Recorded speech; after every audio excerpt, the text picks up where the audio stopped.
mga pasayan yan, saniya na sa rin yung half Filipino, half Filipina auntie nga ang kulog now. Ika 6 day na sa akong Singapore slow solo travel.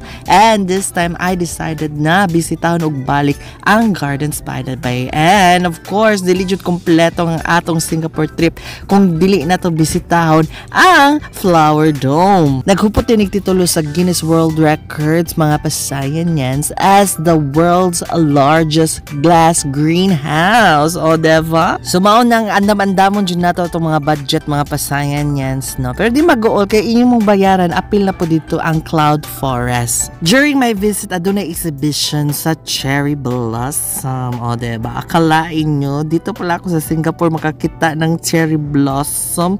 Pangarap ko talaga na makapunta sa Japan para makakita ng sakura, mga pasayan yan. So, sa mga plantita o plantita na to diha, no? If you're planning to visit Singapore, ay mo kalimot nga bisitahon ang Flower Dome kay klase-klase nga mga tanom sa tibok kalibutan ang inyong makita dire. And after na ako maglaro-laroy sa Flower Dome, ako din gibisita ang Cloud Forest. O, diba? Na yung waterfalls dire mga pasayan yan. And then bugnaw jud kayo siya and feel jud nimo nga naka sa forest, naka sa jungle. And mura sad ka ni kat-kat og bukid mga pasayan yan. Makita sa nimo dire ang mga klase-klase nga mga tanom. So no wonder kung anong mahal jud ang entrance dire. Pero sulit ra jud kaayo siya, dagan ka makatunan. Cebu City government, since ang atong goal is to mimic Singapore, you know what to do na, ha? Laban na jud kaayo ang idea nga imong modern city ang Cebu, no? Pero let's not overbuild. Dapat apil gihapon sa atong programa ang protecting our Mother Earth, child. Apil dahil si magibarian ang film showing mo, tanaw ka kung unsaon nimo pagprotektar sa atong planet Earth, ang ating inang kalikasan. Wala lang ko ni palitog ticket para sa Floral Fantasy mga pasayan yan. So ikay murag na hugtik na hurok na jud akong kwarta dere. So mao na mag-budget na jud ko. Sa sunod na lang na nga bisita sa Singapore.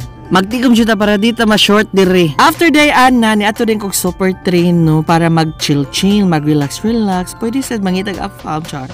Padulo na ko lapas at aning mga pasayan niya sa aron maniud to, pero nakakita ko og building nga amazing kaayo og design kay mura siya nahugno. Nitulingig siya mga pasayan niya. So anyway, nanak ko sa lapasat, no, and then i-order ko aning Indian food. Aso mo siya mga pasayan niya. Sa ang rason jud no nganong ni-order ko ani kaya kaning mga Indiano nga tindero, no, sige pagit cute na ko. So ba na ni adto na ko.